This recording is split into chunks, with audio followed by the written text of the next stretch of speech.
Welcome back to The Embodied Psyche. This is part 2 of a 2-part interview with sexological bodyworker Rahi Chun. In this part of the interview, we begin by discussing an early childhood experience that Rahi had that showed him how profoundly we can be impacted by touch. He had a really significant personal healing. And then we dive pretty deeply into Rahi's work that he does with clients. So Rahi works with pretty intense levels of trauma. We'll be discussing both female genital mutilation and significant trauma that can occur during childbirth. So if that feels edgy for you, I'll let you know in the show notes from what place to what place that is talked about in this episode, so you can skip that if you need to. And then we talk about the capacity to receive joy, about how establishing boundaries and asking for what you want can really profoundly shift the way that you experience joy in the world. And this is where I think Rahi's work has really impacted me personally, because just having these ideas in mind has shifted how I go about my daily life. I'm really tracking from moment to moment. Am I allowing myself to feel joy? Are there any blocks I'm putting up to receiving in this moment with this person? And that's been really powerful for me. So I hope that you can benefit from that as well. And finally, toward the end of the episode, we talk a little bit about pornography, about how the use of pornography can shift the way that we engage sexually. Rahi talks about a practice called porn yoga that involves being more active when you're consuming porn, if you're consuming porn. And finally, he rounds us out with how to begin self-healing work if you're not in a space where you can either afford to work directly with a sexological body worker or it's not available in your area. You just feel more comfortable doing this work on your own. So he gives a real plethora of resources, books you can read, videos you can watch, several tools you can use to really de-armor your pelvis and get back into physical joy. I think it's really great that he's been willing to share all this information with us for free. This is really profound work learned over a lifetime of healing. So I'm pleased to learn it myself and to share it with you. Rahi. Yes. You are very adept in this world. You've done this work for a long time. Do you remember maybe a moment early in life, like in your childhood or something, when you awakened to the understanding that the body was important in your emotional life? So, my body was healed from touch. And so, Aileen knows this story. When I came out of my mother's womb, my legs were crooked. They weren't straight. It's just the way I was positioned in her womb.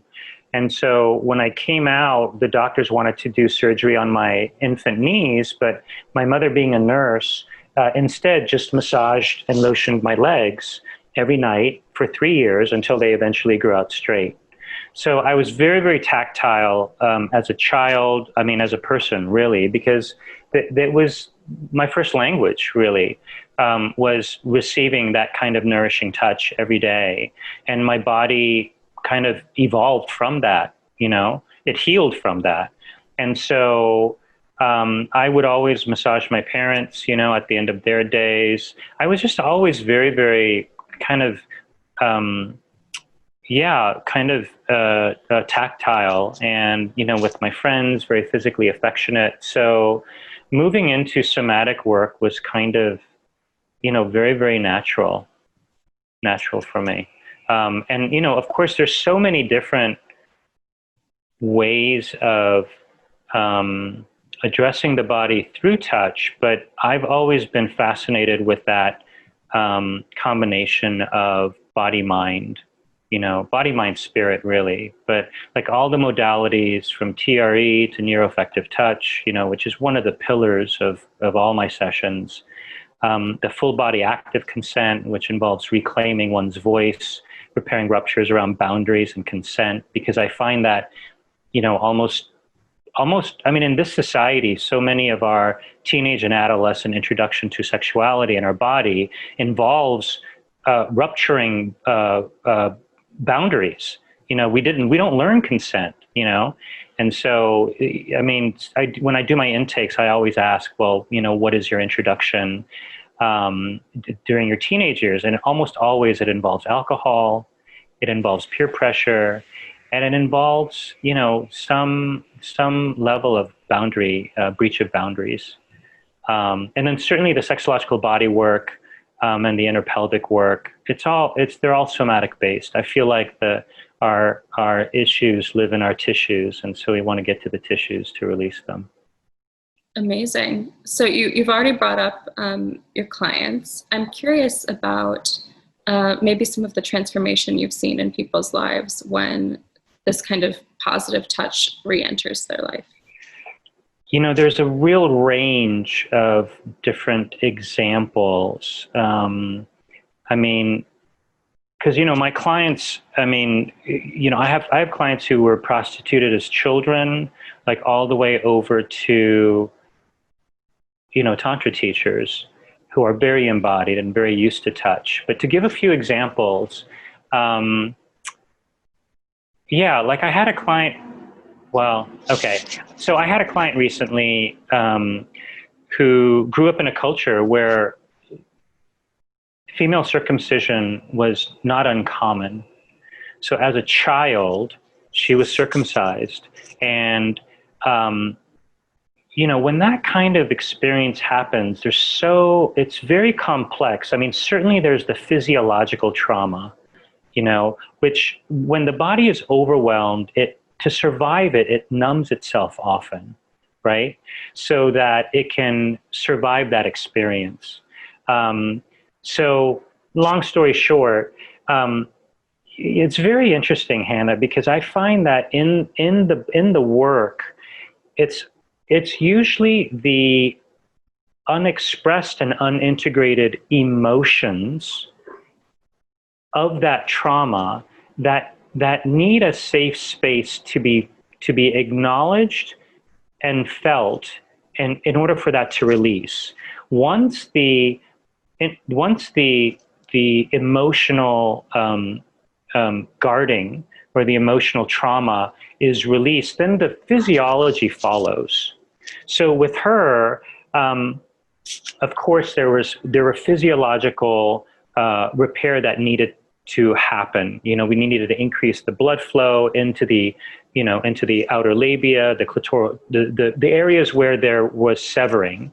But for her, it was more getting in touch with the emotions that were stored in her pelvis and genitalia associated with that experience, which had to do with, it was her beloved grandmother who took her to this appointment, not informing her what it was going to be. So it was that breach of trust. Yeah. And, the emotional trauma, subsequent to that, and all of the experiences that come from that, the shame from being a teenager, coming to the States, all of the, relationships where she felt inadequate and, frankly, where she was numb. She was still numb to a large degree.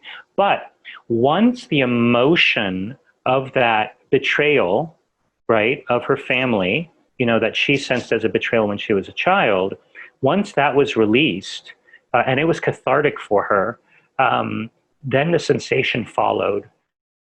So, sorry to give such a kind of gruesome, brutal example, but I think it's a good example to show that, beyond the physiology, it's really the emotions that the tissues hold. And that's really what's key is having a safe container so that the emotions feel safe enough to be acknowledged, to be felt, and to be released. And then usually the physiological contraction starts to open up and blood will flow and sensation will return and things of that sort. And I'll also say that when sensation returns, if, for example, there's numbness, the way sensation returns correlates to our nervous system. So in the same way, someone who's in a chronic freeze nervous system, functional nervous system, response, then usually goes to fight or flight before they get to a safe social engagement phase. I find that numbness in the body, when there's sensation returning, it's usually pain or discomfort, because that was what was masked. And once the pain and discomfort comes, it's actually great. It's a huge leap from numbness, but then we can work with the emotions that are causing that pain and discomfort. And once that is given a voice and released, then it can get to a place of neutrality and then pleasure. Wow.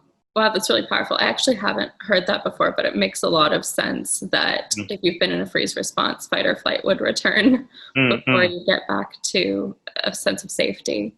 Yeah. So thank you for that metaphor. Sure. And, there's so many examples. I mean, there's another client, she came in having given birth 8 months prior, but it was such a traumatic birth experience that she still looked like 8 months pregnant because she was numb, from that. Long story short, she saw her newborn, she had a home birth, planned, a doula and everything, but there were complications. So she was rushed to the hospital. Her ideal scene went out the window, and the doctors, did not pay attention to her and her husband's requests. The baby was whisked, just away to ice to the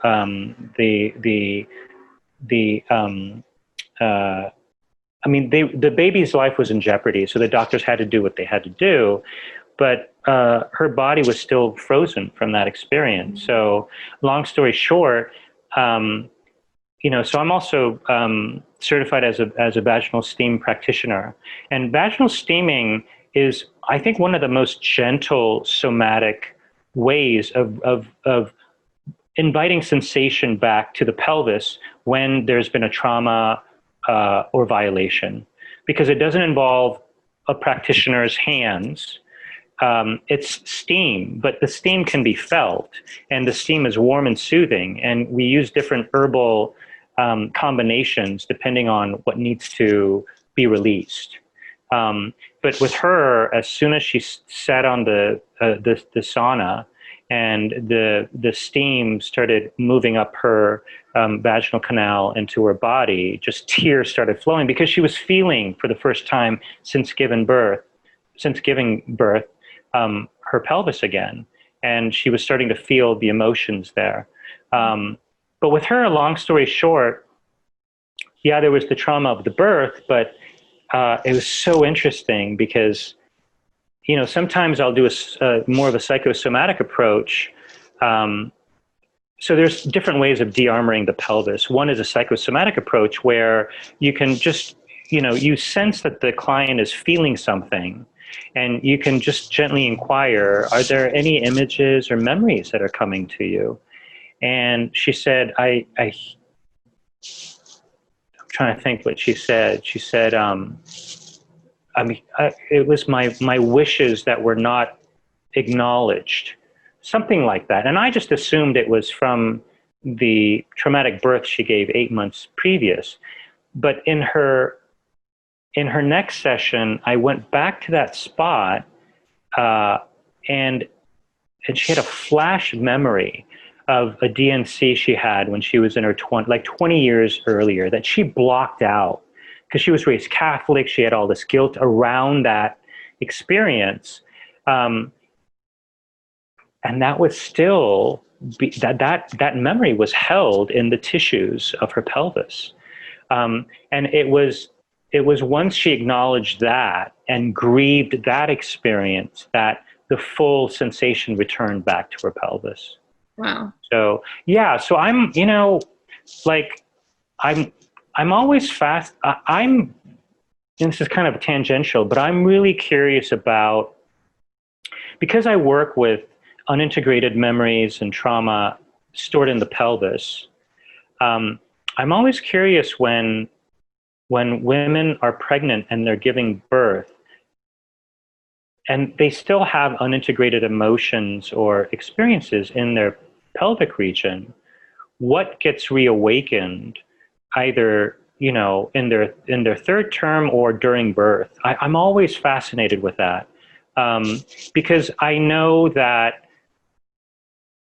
these memories and unintegrated emotions live in our body. And I know the potency of that experience, I'm hopeful that because it's such a sacred healing experience, giving birth, that perhaps a lot of those unintegrated emotions or memories can get healed through that process. But I'm also curious what may get reignited that,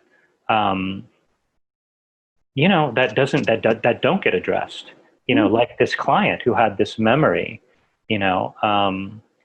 So yeah, it's fascinating. I feel compelled to share, these are both instances where, there was a really positive outcome, but they're both such extreme experiences. I want to share something lighter, which is just, I think when we go through our sexual development as teenagers, we're not often taught how to ask for what we want, and we're not often taught how to listen to what our body's boundaries are and voice them. So a lot of the change that happens in sessions are simply people learning to listen to what their body likes and doesn't like, learning how to voice that, and then having their body re-imprint or install a new story of that sovereignty and autonomy of their body, replacing the old ones, of not knowing how to ask for what they want, not knowing what their body likes, and not having the kind of pleasure that their body is yearning for and wants. So, I think a lot of what happens is that reconditioning or replacing old stories with new empowering ones. Wow. I love that. It's funny though. Unfortunately, my mind goes to, yes, you have this beautiful healing ability, and you're responsive, the touch is oriented toward the client. I just wonder whether awakening into being able to know what they want and ask for what they want actually translates into relationship outside the session. That's a great question. That's a great issue, something to explore. So first of all, I want to say that I don't, it's kind of generous of you to say that I have healing ability. I believe that every body has its own healing ability.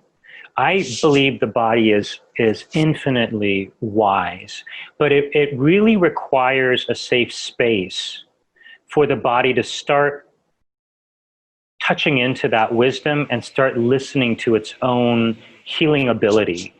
So I don't consider myself healing anyone. I'm just holding the safe space for the client to get in touch with their own healing ability. And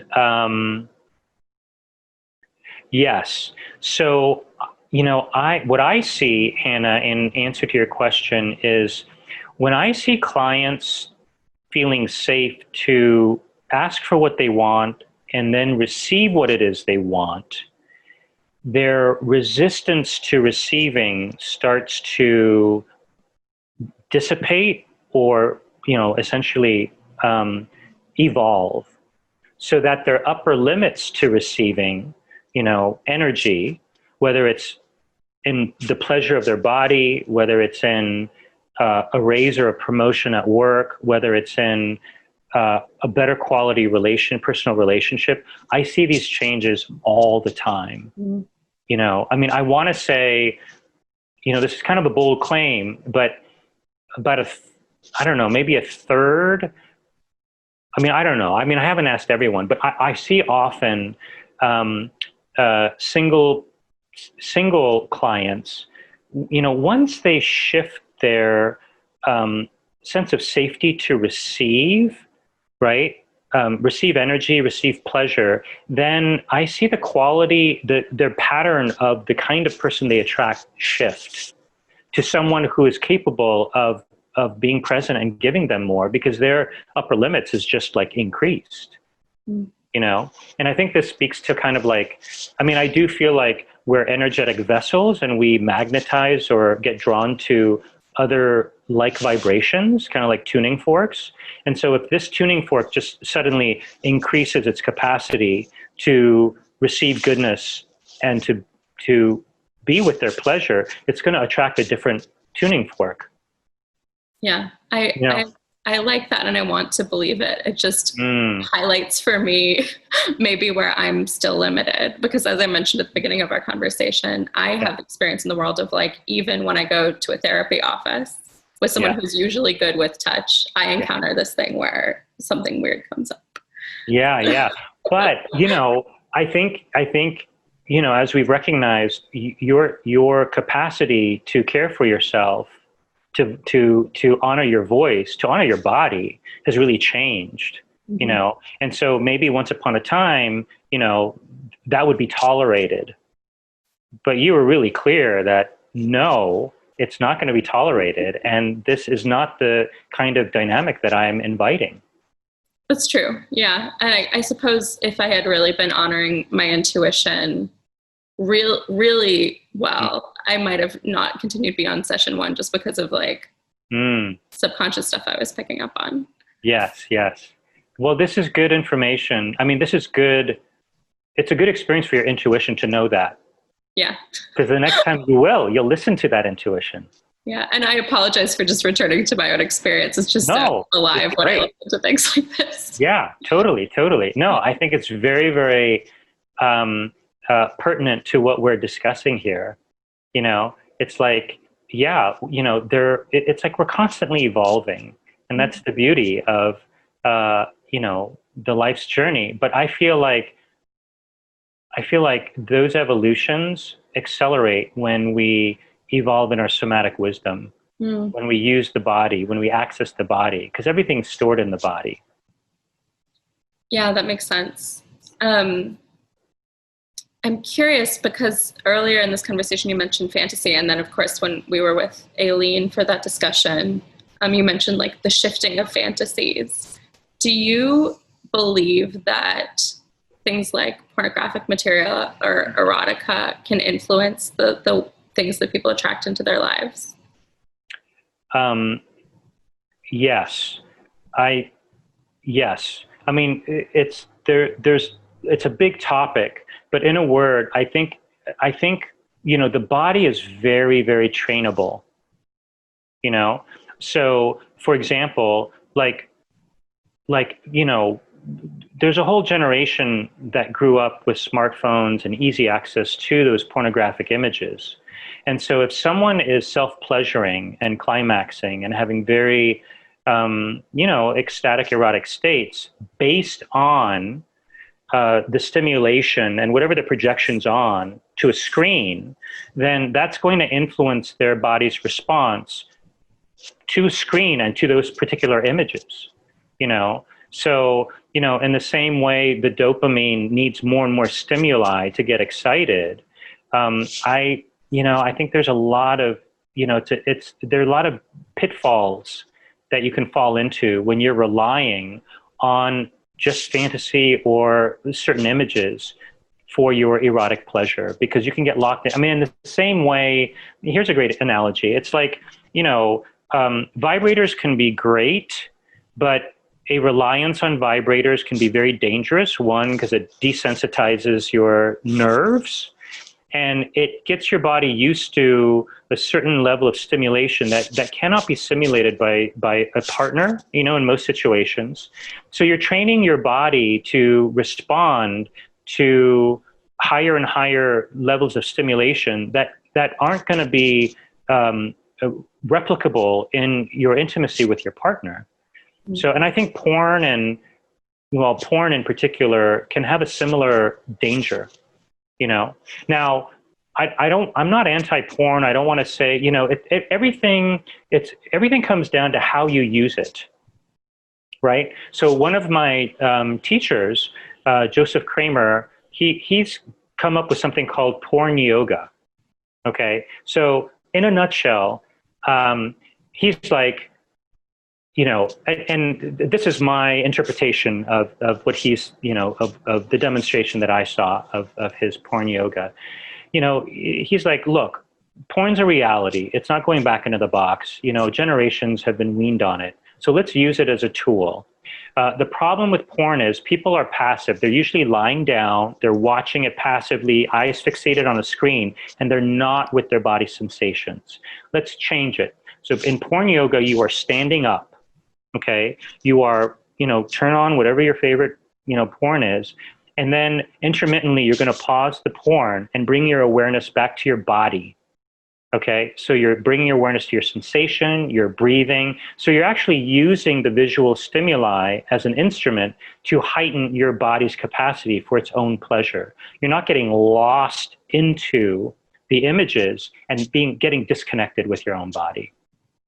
So I think it's all in how you use it, but there are pitfalls, with becoming reliant on something that can't be simulated or re-simulated in your intimacy with your lover.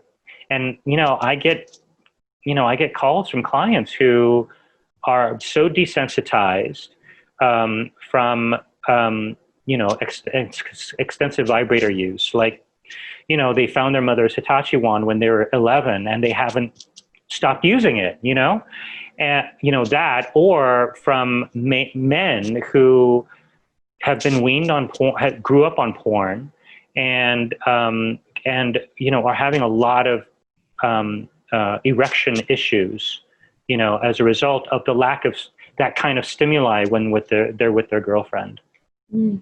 So yeah, it can be dangerous if you don't know how to use it for your body's benefit.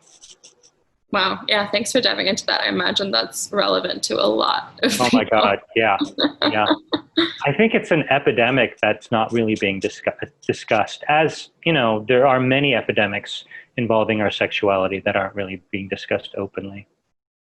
This work is deep work. It requires a lot of training. Having one-to-one time with a professional like you can be either hard to find, especially if you're not in California, or cost prohibitive.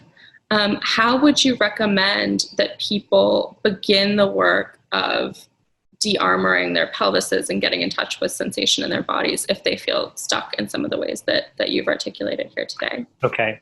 So I think they're basics. I mean, there are some basic ways to do it on your own. Okay. So I would say, if you're a female-bodied person, then I think vaginal steaming is so great for so many reasons. If you're having any kind of cramps, if your blood is not fresh red, then if it's brown or black or clotty, chances are there's stagnation there. Chances are there's stagnated blood to the if there's excessive heavy bleeding. Right, that's your uterus trying to pump out the old blood that's caked onto the walls of your uterus. So vaginal steaming, go to steamychick.com. You'll get everything from A to Z about the history of vaginal steaming. There are 4 different herbal blends. One, if your bleeding is too, essentially a cleansing blend. There's a disinfectant blend if you're prone to infections. If you're going through menopause, or there's a cooling blend and a gentle blend if your periods are shorter and your uterus needs tonifying. So that's kind of a no-brainer. I'm a big fan of the jade egg practice. It's an ancient Taoist practice. It's a little egg that's made out of a high quality nephrite jade, which has healing properties on its own. There's a million YouTube videos and a lot of information about the jade egg practice. You just have to make sure that the egg is a high quality egg. So essentially you insert it into your body, and there's a variety of different exercises you can use with it.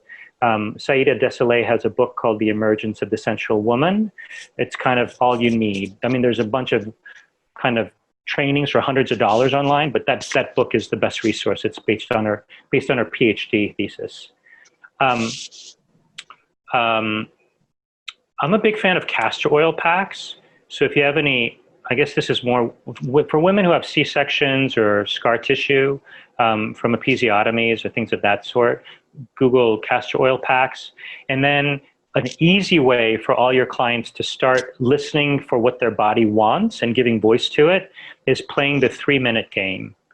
So you can go to somaticconsent.com. There's a lot of free information there. You can download the 3-minute game, or the Wheel of Consent, Betty Martin's work. You can just go to YouTube and put how to play the 3-minute game. It's so fun. It's all about learning how to voice what your body wants, negotiating whether the giver wants to do that, and then being in the practice of receiving. For men, testicular massage is really important to make sure the energy is flowing. You can Google testicular massage. There's something called the Aneros wand, which is a self-prostate massage. It's brilliant. They figured out how to, you just insert it into your anus and your sphincter muscles will move the wand in a way that massages your prostate. Now, prostate cancer, I think it's the number 2 killer for men. So you want a healthy prostate for a million reasons. You can also massage your own prostate. You can Google that too. For men, I'm really big on the Taoist Master Chia's microcosmic orbit practice. You can Google that, Master Chia, the microcosmic orbit. It's just a way of circulating your energy, so it's not used to, essentially coming, like ejaculating out of your body, but learning how to circulate it through your body.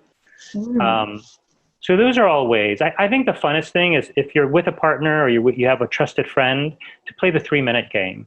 So again, somaticconsent.com has a lot of free resources, or you can, find the YouTube video. Amazing. All right. Thank you for sharing all those resources with us, Rahi. Sure. And as before, it was wonderful to talk to you. I learned a lot. Awesome. Thank you so much for this. You're so welcome.